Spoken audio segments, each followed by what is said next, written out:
A hard one to live up to, isn't it? Thank you, Ray.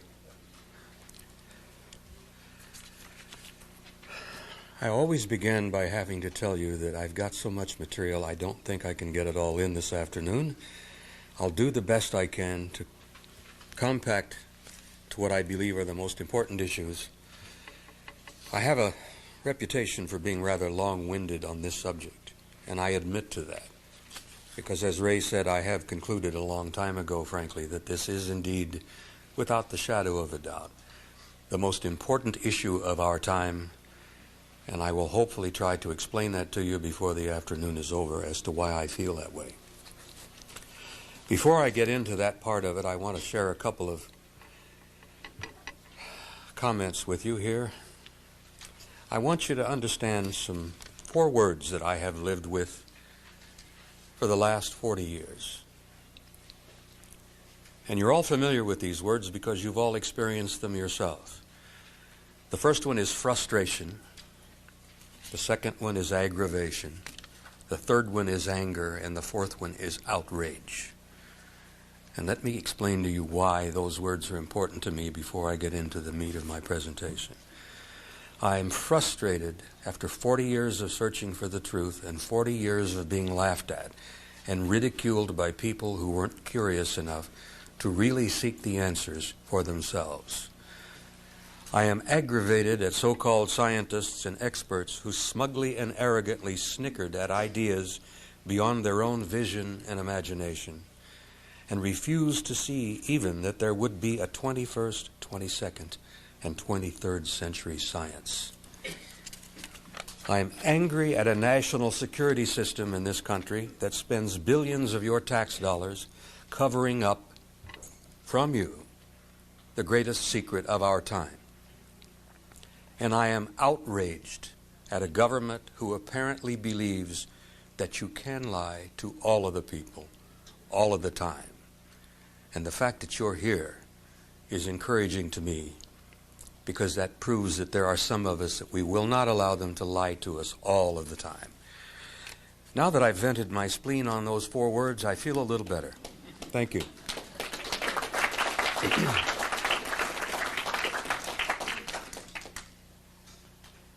My presentation this afternoon is going to be basically in 3 parts, and I'm hoping we have the time. I'm going to share some things with you. Some things that I know for a fact, some things that I have seen, some things that I have participated in.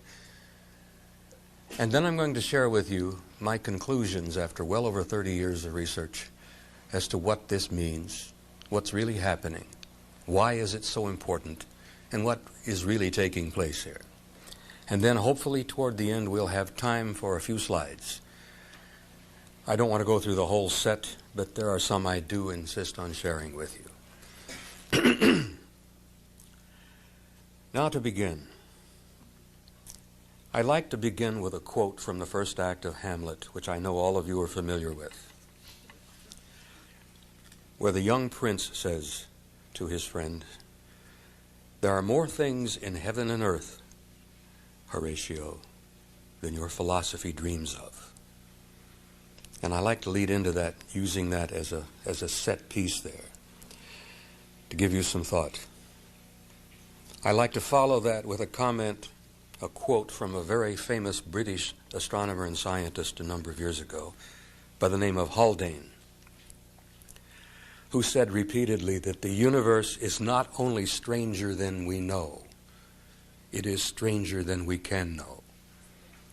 And I want you to think of that also, because that is exactly in line with some of the things I'm going to be sharing with you this afternoon. I believe it's also important to say something very clear here, particularly to those of you in the audience who are retired military. I would imagine a great many of you have served in the military in one time or another in your lives, and maybe a few of you are retired. And it's important that I explain this to you so you don't misunderstand where I'm coming from.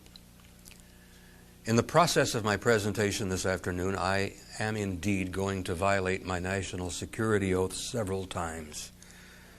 And I want you to understand, you old soldiers, sailors, and airmen out there, that I am not doing this lightly, but I am doing it intentionally. And I am happy and pleased to violate my oath on this particular issue, because it is indeed the most important issue of our time.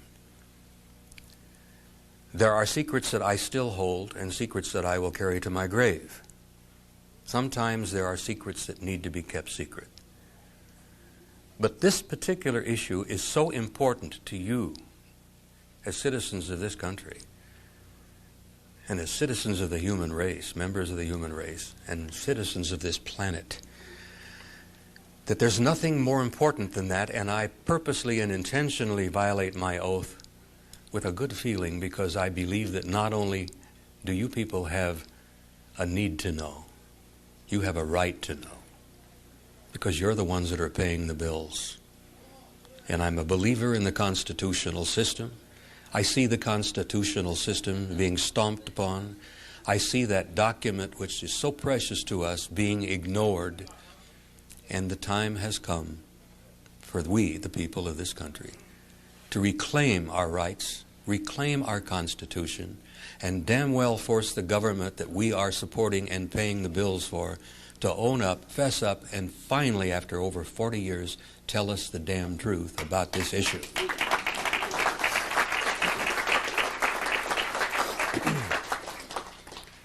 I think I'm preaching to the choir here, and it's a good feeling. Thank you. It's also important that you understand who I am and where I came from and how I came to be here. I spent most of my adult life as a professional soldier. I spent 27 years on active duty in the United States Army. And for most of those years, I was in the infantry. I was in special operations, special assignments. Ladies and gentlemen, it's a fact that I have been places I should not have been, and I have done things I should not have done. But I served my country loyally, and I still believe in my country, and I love my country, and I love the Constitution. And that's frankly the primary reason I'm here. I've had assignments in Cambodia, North Vietnam, Laos, and a number of other places I won't go into. For all of those years, I considered myself to be a rather hard-nosed, no-nonsense professional soldier, in the sense that if I couldn't see something, touch it, measure it, weigh it, bounce it, kick it, I didn't necessarily believe that it was real. I was not a New Age kind of person, and it's important that you understand that, because I'm going to be sounding a little bit New Age here before I finish this afternoon. But in 1963, I was fortunate enough to be assigned to one of the most major headquarters in the world at that time, a place called SHAPE, the Supreme Headquarters Allied Powers in Europe, which was located just a few miles outside of Paris, France, at a little town called Roquencourt. At that time, I was fortunate enough to have above top secret clearance with the Army, and when I got to SHAPE, I was given a cosmic top secret clearance, which is the highest that NATO has, was, and still is, a cosmic top secret clearance. And as a result of having that clearance, I was assigned to the Operations Division at SHAPE headquarters, a place we call SHOC, the Supreme Headquarters Operations Center. And I was pleased and honored to be able to work for an American four-star general by the name of Lyman Lemnitzer, who at that time was known as SACEUR, and that means the Supreme Allied Commander in Europe. Well, in 1963, when I arrived and began working my shifts in the Operations Center, I became aware of a study that was underway that had begun in 1961. Now, this study was brought about out of sheer necessity, because in the late 50s and early 60s, a number of events had been taking place in Central Europe,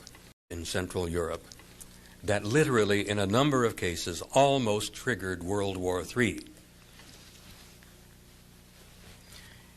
Many of you will remember that in those years, during the Cold War years, we and the Soviets and the Warsaw Pact were facing each other down across the Iron Curtain there.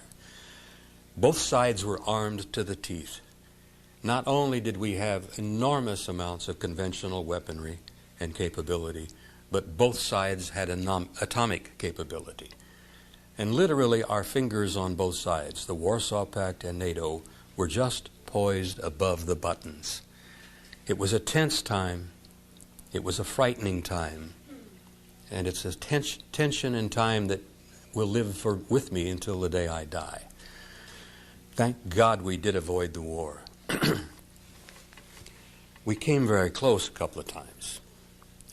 Interestingly enough, in the late 50s and early 60s, events began to occur where large numbers of large circular metallic disc-shaped objects flying in formation would come out of the Soviet zone, out of the east, over the Warsaw Pact area, flying over Central Europe, Germany, France, the English Channel, and usually turning north over the English Channel and the southern coast of England.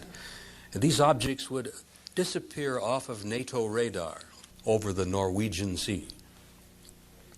This had happened half a dozen times.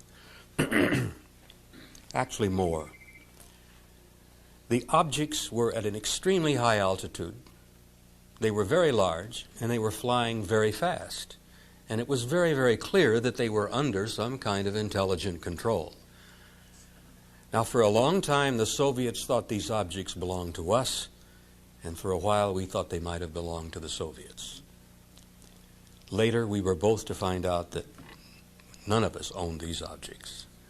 We couldn't match their speed, we couldn't match their altitude, we couldn't match their behavior, the capability they had to stop on a dime and do high-speed, right-angle turns.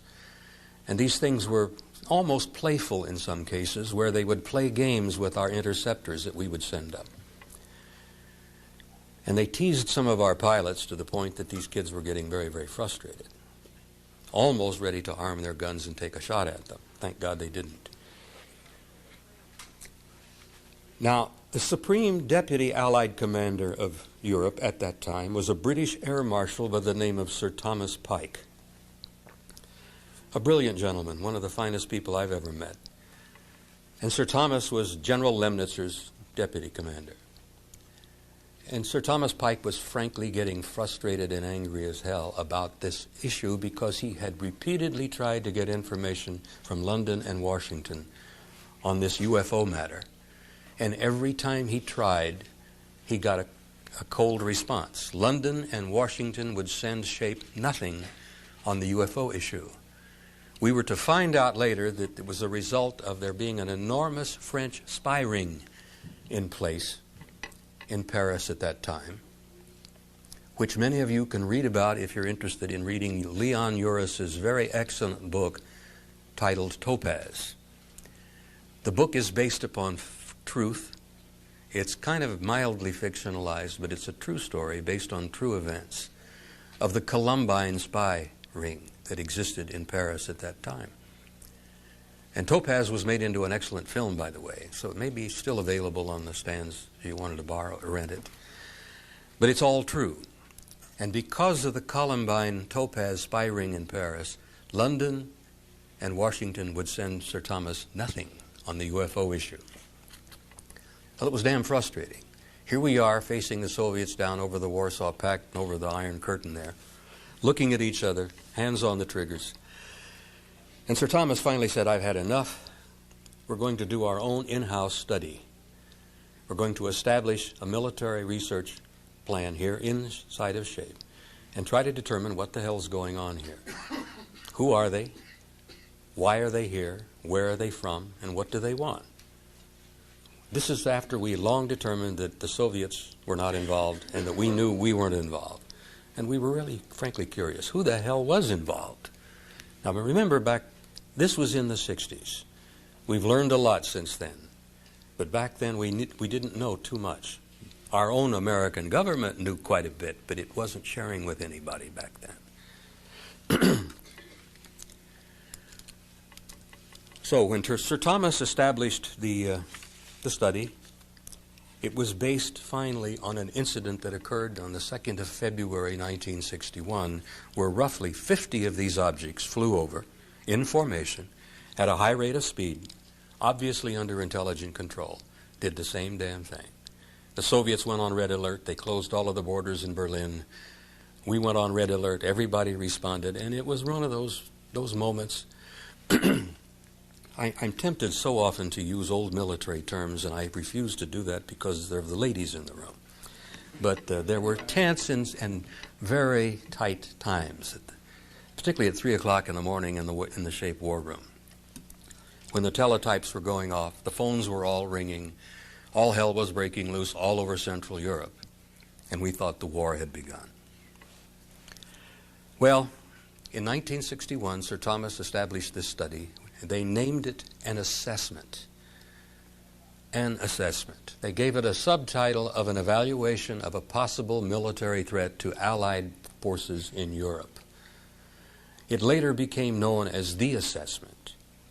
And they finally finished the study and published it in 1964 while I was there. And it was a mind-boggling and earth-shaking experience for me to see this and to read it, to be involved with it, and considering the implications in this conclusion, or these conclusions, for the human race and the planet Earth. I'm not exaggerating to tell you that from that moment on, my life was never, ever quite the same. And I think as I give you some of the findings, you'll understand. I was a young, crew-cut, hotshot master sergeant in a choice assignment. In those years, I thought I knew everything. And you all remember when you're that young, you think you do know everything. And when I got a hold of this thing, and I got a chance to read it, I couldn't put it down. I literally could not walk away from it, because every time I was on duty in shock, I would take it out of the vault and read it and study it and damn near memorize it. And only by the grace of God did I avoid going to jail, because once or twice I was even tempted to make some copies and take them with me. And I'm glad I didn't do that, because if I had, I would now be serving time in Fort Leavenworth at the Army Disciplinary Barracks. But I did read it, I did memorize portions of it, and I did make some notes. And I want to share with you this afternoon some of the conclusions of this SHAPE study, which took 3 years, an enormous amount of money. It involved some of the finest minds in Europe. They had gone to scholars, Oxford, Cambridge, the Sorbonne. They'd gone to the finest universities in Denmark, Italy, Germany. They'd gone to Tübingen University, which has an ancient reputation for excellence in theological studies. And this document, which was finally published in 15 copies only, at a cosmic top-secret clearance level, had the final conclusions here. Let me share with you. The document was roughly 1.5 inches thick. There was about 265 pages. The document was supported by approximately 8 inches of what we call annexes or appendices. There were 10 appendices. There were 10 of those annexes, appendices, supporting this document. There was one on radar and electromagnetic effects. There was an annex on optical and light analysis. There was an annex on photographic and holographic analysis. There was one on historical research and evidence. An annex on metallurgical and technical analysis. There was an annex on atmospheric physics and meteorological studies. There was one on biological analysis and autopsies. A very important one on sociological studies and implications. An annex on psychological studies and mass effect and impact. And the last, not least, and in my own personal view, probably the single most important appendices or annex to this study of all, were the theological implications and the worldwide implications of this study. And I believe that to be probably the most important one, beyond the hardware, beyond the hard science, and I'll explain to you why. And I'll explain to you why I see the implications for that part of it as one reason why they have kept the lid on this secret for so long and are still sitting on top of it. Essentially, basically, is that some people have concluded that you, the American people, we, the citizens of this small planet, are simply not strong enough or bright enough or courageous enough to deal with the facts. Someone has decided that we really shouldn't be told. I quote to you the statement that was made a few years ago by one of the top people at the Central Intelligence Agency, which was quoted in the Washington Post, where he said, "If we're lying to you, it's for your own good." Now I ask you, how many of you are willing to take that? How many of you guys are willing to sit there and take crap like that? I'm not. I'm paying their bills. We're paying their salaries. And the time has come for us to stand up and say, not only no, but hell no. It's over. We're going to find out one way or the other. Now, what did this 3-year study and all of the money and all of this investigation and all of this research really lead to? When they published it in 1964, I said there was only 15 copies. Copy number 1 went to the Secretary General of NATO. Copy number 2 went to General Lyman Lemnitzer, who was the Supreme Allied Commander. Copy number 3 was assigned to the Shock Operations Center, and that's the one I got a chance to read over and over and over again. The other copies were distributed throughout the military headquarters to major military commanders from the various nations. There were copies in French and German and in English. But what was this document that stirred so much up there in shape in 1964? Let me tell you basically what the major conclusions were. Number 1, and this is a real grabber. The planet Earth, and apparently the entire human race, is and has been the subject of an extensive, intensive, and massive survey and examination by several, remember, several, extraterrestrial high-technology civilizations. And this survey has been extremely thorough and detailed. That almost blows you out of your chair right there. Number 2, these civilizations have demonstrated not only high intelligence, but an extremely advanced technology that may possibly be hundreds, if not thousands of years beyond our own. Evidence collected and studied by this report indicates that there is apparently some kind of a process or a plan unfolding. They, whoever they are, continually demonstrate that the development of some kind of program is underway. And over the last 40 years, you can see this developing. You can see this process taking place. It's very clear for those of us who spent most of our lives looking at it. Evidence in this report leads to the conclusion that this survey or program has been going on for a very long time, possibly several thousand years. My personal view is it's been going on a lot longer than that, and I'll explain to you why I feel that. Military intelligence analysis have concluded there did not appear to be a major military threat involved. The conclusions seem to indicate that if they were either malevolent or hostile, that there was absolutely nothing that we could do at that time. And I have to tell you very honestly, there's absolutely nothing we can do at this time. SHAPE and NATO policy dictates that an ongoing study continues by the various military committees and that as many resources as possible by the major powers be committed to this matter. The entire subject is considered to be of the highest importance and extremely sensitive, and that this committee recommends that the highest level of classification be placed upon this matter, if approved by SACURE, to be above top secret, above cosmic top secret, which is what they did.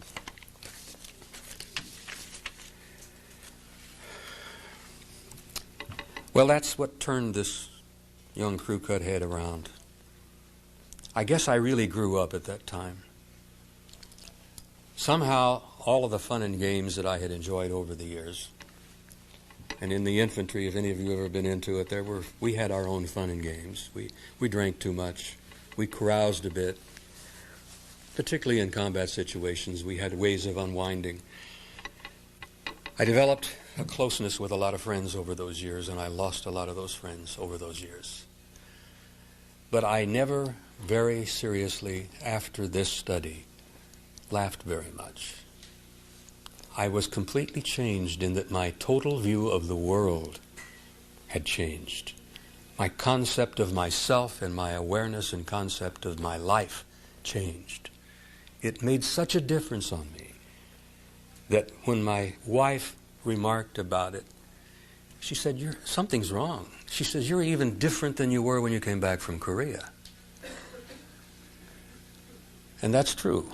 And the change in my life, I'm sorry to have to tell you, led to the dissolution of my first marriage. I was never the same. The world did not seem quite the same to me. All of the fun and games that I had enjoyed with my friends over the years kind of took their place in the past. And I guess at that point, for the first time in my life, I really matured and grew up. And I owe that to this study. Now, the findings of the shape assessment made a big difference in my life, but it was a tiny part of it in the sense that most of what I have learned and concluded over the last 30 years as a result of my own individual studies that I've added to considerably over the years beyond the military findings. The military findings, by the way, and I have to share this with you before it slips away. As you can probably tell, I do not deliver this from a prepared presentation. I don't have a prepared presentation. I'm winging this from a prepared presentation. I don't have a prepared presentation. I'm winging this. So if I jump around a bit, bear with me, because there are things I need to talk to you about and share with you that I may not have exactly in front of me. When the study was concluded in 1964, they knew at that time, they had concluded at that time, that there were roughly 4 of these advanced extraterrestrial high-technology civilizations that were interrelating with us. The most exciting part of that, you'll notice that I begin to perspire a bit when I'm talking about highly classified things and realizing that the military police could be running through the back door at any moment. But I'm too damned old to worry about it. If they want to put me in jail, that's fine. I challenge them to put me in jail, because then we'll have a trial and I can subpoena all of the evidence.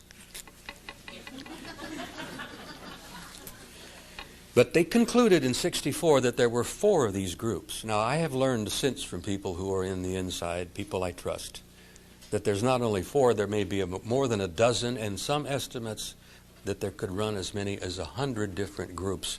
And Wendell Stevens' research concludes with that same finding, that we could be dealing with high-tech extraterrestrial intelligences in the hundreds of different kinds of people from different places. I'm not sure we'll ever know. Well, perhaps in the years ahead we will. But the most exciting thing and the most threatening thing to the military commanders of SHAPE at that time that really got to them, really stimulated their paranoia. And as you all know, if you were in the military, paranoia is the name of the game. That's how we're trained. We're trained to be paranoid, which is part of our job. But the most exciting aspect of all to me was the fact that one of these groups, one of the 4, looked exactly like we do. And I mean exactly. So much so they could put on a suit and a tie, sit next to you in a restaurant, sit right beside you in an airplane, or sit right next to you in a hall just like this, and ladies and gentlemen, you would never know. You would never know unless they wanted you to. And generally speaking, they don't want you to. But there have been a few cases where they have shared that information. But now, if you think this didn't upset the generals and the admirals in 1964, I remember over lunch one day there was a comment brought up that, my God, that means they could even be here in the NAFI cafeteria, sitting down having lunch with us, walking up and down the SHAPE corridors. Some wag said, my God, they could even be walking up and down the corridors of the Pentagon. And some smartass who'd had a bit too much wine says they could even be wandering around in the White House. And there was a lot of forced laughter about that. But it really didn't strike them as terribly funny. The idea that there could be intelligent, humanoid, human aliens in our midst. And boy, if they had known then what we have learned since. That was only the beginning. Another thing that had been concluded, and this was a conclusion that the military people, our military, knew when I left the service in 1976. I retired at the Presidio of San Francisco in 1976 after 27 years of service. And at that time, it was quite apparent to some of our scientists and some of our researchers that we were not simply dealing with a simple extraterrestrial problem here. We weren't simply dealing with visitations from interplanetary intelligence. We were dealing with visitations from interstellar intelligence. We were probably dealing with intelligences intergalactic in nature. And the most stunning thing of all was, very probably and most likely, that some of these advanced intelligences were literally multidimensional in their origins. And some of them apparently, and we had evidence to support this, literally could indeed travel in time. Now, if you think that wasn't a hair-raiser, a blockbuster for some of our military planners, it was really getting their attention. Not only are we dealing with interstellar, intergalactic, but we're dealing with multidimensional beings who apparently can indeed travel in time. And a little later on this afternoon, you're going to be honored by a presentation of one of the top people in his field who I greatly admire, who's going to explain to you that some of this is not off the wall, far off kind of science. This is real. This is not only practicable, but it's probably happening right now. So I've made that point. And I have to honestly tell you that in my studies for the last 30 years, to try to get some kind of an overview, to figure out what really is going on here, it began to dawn on me that there was no single scientific discipline that was applicable here. You couldn't just look at this from the hardware. You couldn't look at it from atmospheric physics. You couldn't look at it from a single discipline. And as you know, most of our great scientists are very well focused in their field on a single discipline. And that's the field they know, that's the understanding they have, that's the research they've done. And so many of them don't look around and look at some of the other disciplines. Well, it dawned on me as a student of history that I had to look at this a bit differently if I was going to make any sense out of it at all. And as Raimundo said in my introduction, I have put together what I like to call a synthesis. Over the years, I have combined history, philosophy, theology, literature, science, anthropology, geology, mythology. And I feel that I have at least begun to reach something in the way of an answer as to what's taking place and what's going on here. And I'm not taking a great sense of pride in this, but I feel that not too many other people have done that. To look at it from all of those various separate disciplines. It's like putting a jigsaw puzzle together. It's like putting a mosaic together, or again, after you've dropped it, and the bits and pieces are all over the floor. It's very painstaking, it takes time, but eventually, slowly, you put these little bits and pieces together, you put the parts of the jigsaw puzzle together, and you begin to get a picture. And now I'm going to share with you what I have concluded seems to be happening. Now I want you to understand something else here. I am not a prophet, I am not a preacher, I'm not proselytizing, and I don't want any of you people to leave the room this afternoon believing anything I have said simply because I said it. That would not be what I wanted to accomplish. I want you to leave the room hopefully with a heightened sense of curiosity, a heightened interest, and enough curiosity to go out there and inform yourselves. Don't take my word for it. Don't let the government con you or lie to you. There's information there that is available. Some of the finest information in the world is available. And I think my wife Cecilia has probably prepared a couple of handouts on suggested recommended reading lists. And those are simply books that I have looked at and concluded are worth looking at and worth reading. So take some of those reading lists with you, and if you read nothing else, these things are always beyond me. If you read nothing else, read Timothy Good's book, Above Top Secret. Tim is a friend of mine, and I have a great admiration for him. And it's rather thick, but it's the one single book that each and every one of you need to read. And if you haven't, you must do so. And it'll give you not only the history, past history, but current history, and there's material in there that is really out of this world. So read Tim Good's book, Above Top Secret, and you're well on your way. Now, as I have said in my notes, what the hell is really happening? The big approach has been for years, who are they? What are they? Where are they from? And why are they here? Well, I have to tell you that that has now become secondary in my research. I'm still curious and I'm still interested. But that research has led me into... I'm still curious and I'm still interested. But that research has led me into what I call the bottom line of all bottom lines.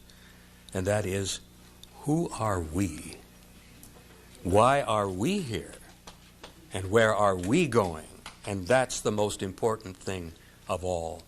And this UFO research and all of the hardware and all of the alien connections pale into insignificance when you start and to begin to look at who we are and why we're here and where we're going, and the fact that we are a part of an absolutely infinite, incredible, magnificent plan.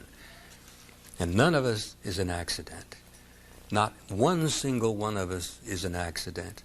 We're all supposed to be here. We all have a purpose. We all have a meaning. There's a reason for us to be here. And there's also a reason why we are now slowly beginning to come together, to work with each other and support each other, to bring out the truth in this matter. Well, that's easy to say. What is the truth?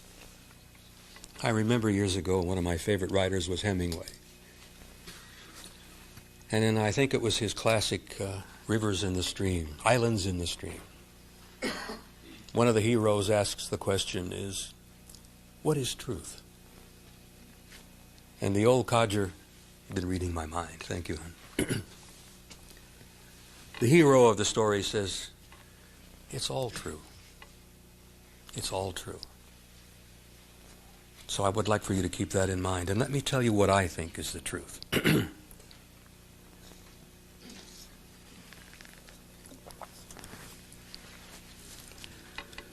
To sum up rather briefly, if I can, I've never summed up very much in my life briefly, but I'll try.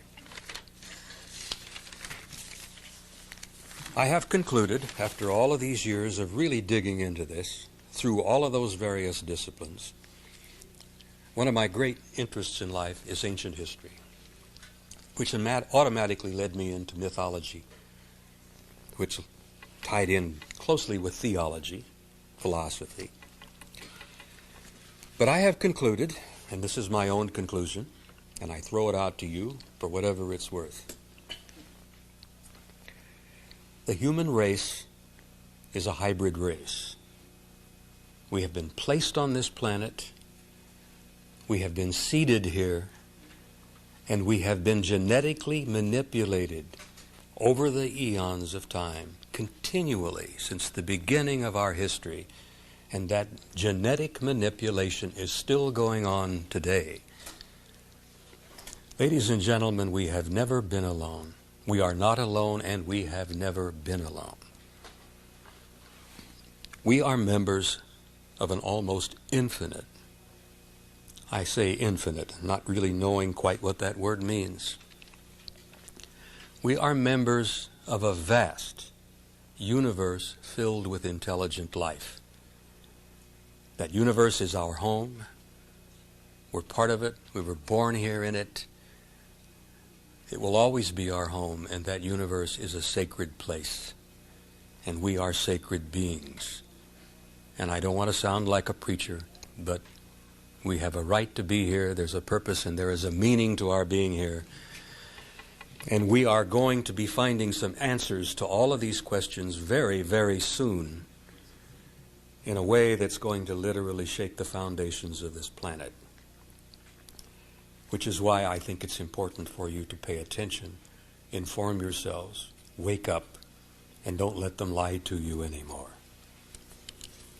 We have apparently had an intimate interrelationship with several groups of advanced, intelligent, high-tech, and I say high-tech, I'm talking about technology so far beyond our own that it's literally magic to our eyes. And we've had this intimate interrelationship for hundreds of thousands of years. And some of them are the reasons we're here. And one of the things that I try to stress again and again and again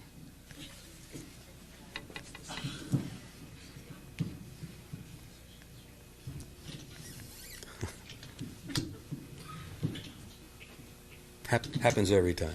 Thank you. I think that'll do it. That'll do it. Where was I?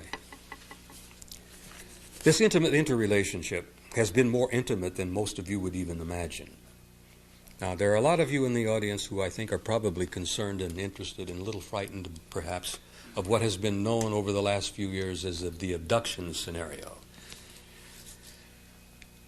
There are a lot of people who've been traumatized, a lot of people who've been scared half to death.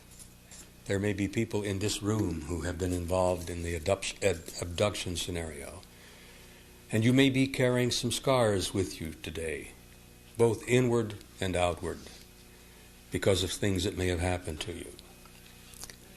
All I can tell you is that in my own studies and research and conclusions is that that's simply part of the entire program, and it should not be something that we should be terrorized by, and should not be something that we're hysterically scared half to death over.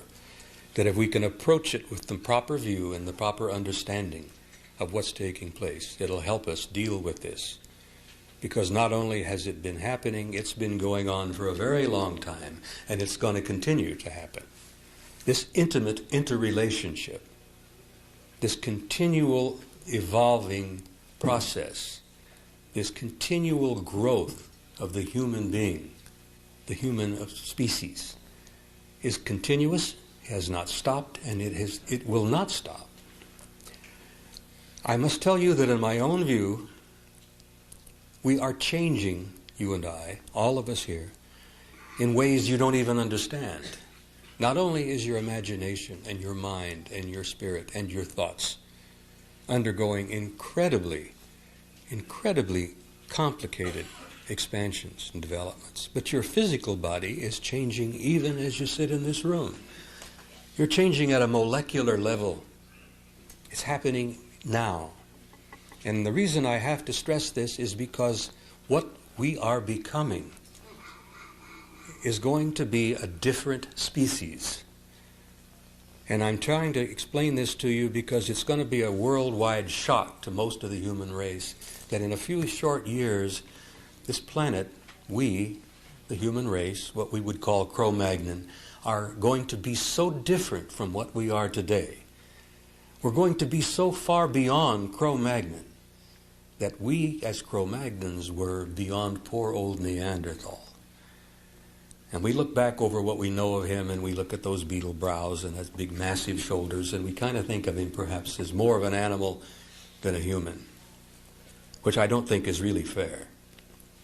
He was a lot brighter than we ever gave him credit for, because he did some absolutely beautiful cave paintings on the walls in Spain and southern France. And an animal is not capable of painting pictures like that. We also learned that he had a great spirit and soul because when he lost someone he loved, we've learned that Neanderthal would bury his wife and a baby and put a tiny bouquet of flowers in the grave with them. So there is a connection between us and them. And they weren't as far beyond us as they would imagine. But what I want you to understand more than anything else is that you are changing into a new race, a new species that will be so far beyond what we are here now than we are beyond Neanderthal. And that's going to happen. It's part of the program. It's part of the plan. It's part of the growth. And what it's going to be doing, it's preparing us to stand up, grow up, start behaving as adults, as a race, and hopefully go out there and take our place with this infinite civilization, these vast, vast civilizations of life out there. A door is being opened for us. You can see it every day if you pay attention. You can see it in our flights to the moon. You can see it in our discoveries in science. You can see it in our new genetic discoveries. Every day we're learning more and more, and we're changing right in front of our own eyes. And a door has been opened and is being opened for us, and we have to go through that door as one people, from one planet, with one future. Or, ladies and gentlemen, we may not go at all. The time has come, and we are being challenged beyond any challenge we've ever faced before. Gentlemen, you ain't seen nothing yet. When the ring of fire erupts and the volcanoes all begin to go, and the earthquakes really begin to happen, and this little burp in California just a few weeks ago was just a burp. Mount St. Helens was a burp. Now, when Mother Earth hiccups and coughs, then we will really pay attention. And it's going to be pretty difficult. It's going to be horrendous, frankly. But I ask you not to be frightened. Don't lose your sense of strength and courage, because it's all going to come out all right. Because the human being, you, I, we are not what we see sitting here in this room. And if I've learned anything over the last 30 years, it is that we are immortal beings who happen to have temporary bodies. We are not bodies with souls, we are souls with bodies. And this little piece of whatever, when it's over, we've used it up, we've worn it out, and I've been well on my way to wearing this one out. We lay it down, we cast it aside, and we go on. And life goes on forever. So whatever happens in the years ahead, the difficulties you're going to encounter, bear that in mind, that you are an immortal being, and that every great religious teacher from the beginning of our recorded history has told us the same basic story. And every great religious teacher, and I say all of them, not only Jesus of Nazareth, not only Zoroaster, not only Krishna, Buddha, Muhammad, all of them have had the same basic source. And they have come to us from this infinite civilization of life out there, slowly, gently trying in the best way they could to teach us to grow up. Well, the time has come. We have to grow up. We have no other choice. Some of the stuff that's going on in Yugoslavia today, the stuff that's going on in Lebanon, my God, I could go on for 15 minutes and talk about the heartbreak, the bloodshed, and the savagery, where human beings are still butchering each other out there in 1994, for God's sake. That has got to stop. We have got to realize that we, the human race, are all one single form of life. I've studied history over the years, and it became apparent to me some years ago that in the tapestry of human experience, and this incredibly beautiful tapestry with all of the colors, going back from the beginning of our recorded history, there is a single golden thread running throughout that entire tapestry that ties us and links us all together.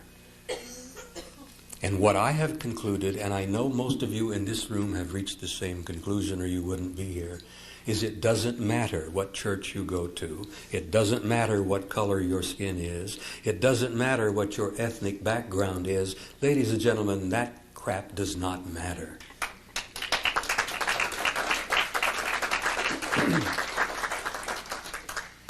And if we're going to be capable of going through the door that's being opened for us, as I said, we're going to have to go through as one people and one planet with one future. Or so help me God, we may not be allowed to go at all. And we're running out of time. And I call upon each and every one of you to inform yourselves. Join this little crusade, or whatever you wish to call it. Spread a little knowledge and a little light. Spread some hope around among your friends and family. Because this world needs a little hope. It needs some light. It needs some understanding. It needs some confidence that there will be a tomorrow. I was in Budapest a year or so ago, and a young mother came up to me with a little baby. And this is a true story. This is not something that I'm making up for you. And I had more or less presented the same kind of thing. And she asked me, she says, do you really think that we have a future? She'd come out of all those years under the communist yoke. Hungary had just recently become independent from the communist masters. And she was scared literally to death that there might not be a tomorrow. And she held that little dude in her arm and she says, will he live to grow up and see something? And I says, in my view, yes, he will indeed. He will inherit a world that you can only begin to dream about. So I tried to leave her with a little bit of hope, and I'm going to try to leave you with this portion of my presentation with a little bit of hope by quoting for you one of the finest, one of the greatest authors I have always admired, and that's Count Leo Tolstoy. Having spoken about the cataclysms, having spoken about the earth changes, the quakes, the volcanoes, I'm talking about widespread mass insurrections, panic, famines, floods, all of it. Bear this in mind, as Leo Tolstoy repeatedly said again and again and again. There is something in the human spirit that will survive and will prevail. There is a light that will not go out no matter how dark the world becomes. And I have concluded that is true. I remember that the carpenter from Galilee said basically the same thing. Krishna said basically the same thing. It's in the Quran. It's in the Zendavesta, the great book of the Zoroastrians. It's all there. You are immortal beings, and there is a light within you that will not go out, no matter how dark the world becomes. And if you take nothing else with you this afternoon, please, in the name of God, take that with you. And I thank you.